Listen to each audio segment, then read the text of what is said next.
Cansados das interferências da ditadura de Vargas e inconformados com a falta de uma Constituição Federal, os paulistas já arquitetavam uma revolta armada. Em 23 de maio de 1932, durante um protesto contra o governo Vargas, 4 jovens paulistas foram mortos por tropas getulistas. A tragédia foi o estopim para que, em 9 de julho daquele ano, fosse formada a Junta Revolucionária MMDC. O nome do grupo era formado com as iniciais dos jovens assassinados. Num país tomado pelas instabilidades políticas, os novos confrontos já não assustavam tanto. Após 3 meses de guerra civil, com mais de 200 mil homens envolvidos, as tropas getulistas venceram as paulistas. A rendição se deu no dia 2 de outubro. Em 3 de maio de 1933, foram realizadas eleições para a Assembleia Constituinte, que daria as bases para a nova Constituição do país, em 1934. A nova Constituição foi aprovada e, com ela, em eleição indireta, Getúlio Vargas foi finalmente eleito presidente da República.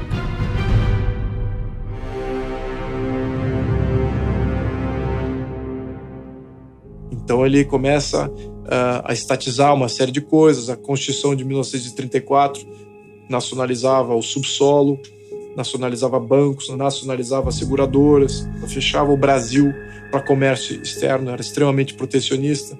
O modelo que Vargas adota já é o modelo mais em linha com um país socialista, fascista.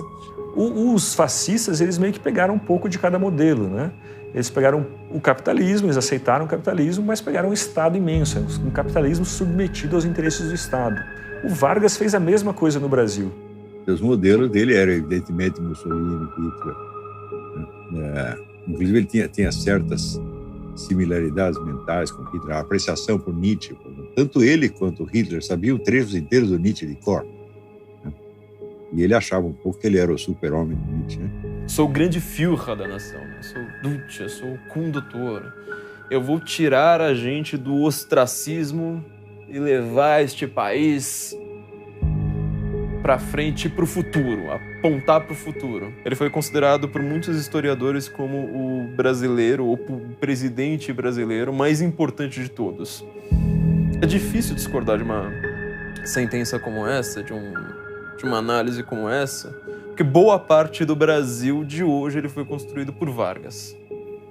Esse Brasil que já largou praticamente toda a história para trás. O Vargas ele consegue assim, quase colocar assim, um novo Gênesis 1 a respeito do Brasil. Naquele momento, o Getúlio quer construir um outro Brasil, mas com base em outros elos. Quais elos? Por exemplo, no carnaval e o futebol. Bom, eu não tenho nada contra estas duas coisas, mas se você precisa tirar os valores principais, que são os valores identitários, e no lugar deles você precisa colocar um esporte e um evento festivo, né, que é quase uma válvula de escape para o povo brasileiro, você de fato está rebaixando o povo.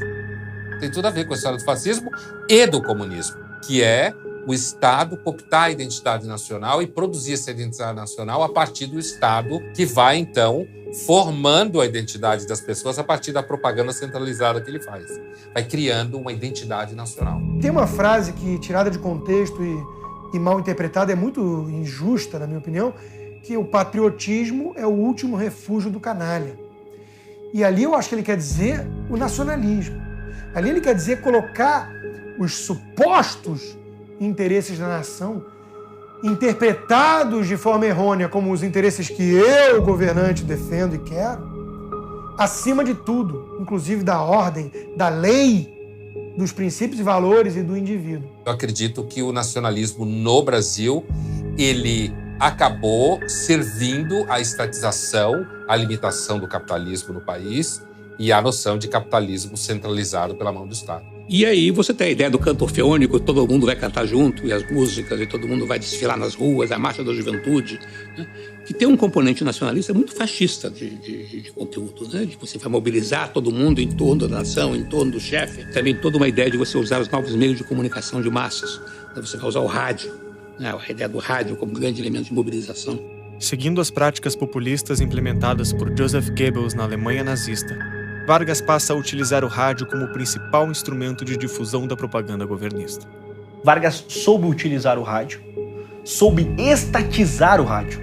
Com o nome original de Programa Nacional, a Voz do Brasil foi criada em 22 de julho de 1935, revolucionando a comunicação entre governo e população.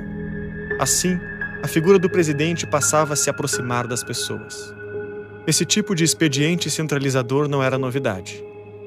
Pouco tempo antes de instrumentalizar o rádio, Vargas já havia estruturado a educação formal brasileira, que passava a seguir diretrizes padronizadas pelo poder central.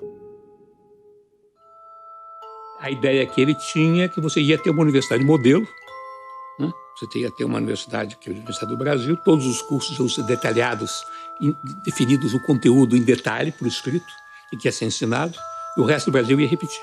Eu vou eliminar, né, digamos assim, a vivência histórica e cultural regional, né, e criar uma cultura a partir do sistema de ensino, né, uma identidade cultural desde cima.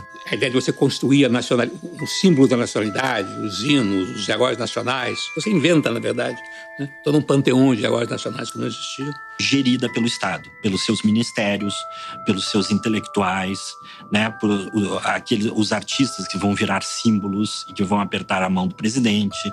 Para cumprir com suas ambições de remodelar o imaginário nacional, Vargas precisava se utilizar da elite letrada do país, para que contribuíssem com seus objetivos.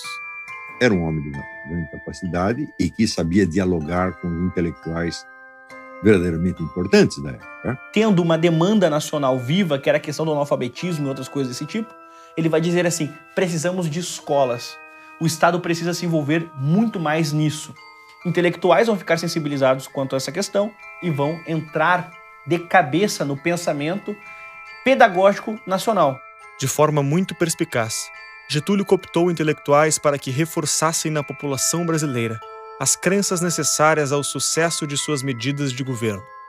Se de um lado nós temos esse Getúlio, nós temos aquele Getúlio que vai também prender o Graciliano Ramos, vai prender o Gilberto Freire, entende? Então, ele quer sim o intelectual do seu lado, mas do seu jeito.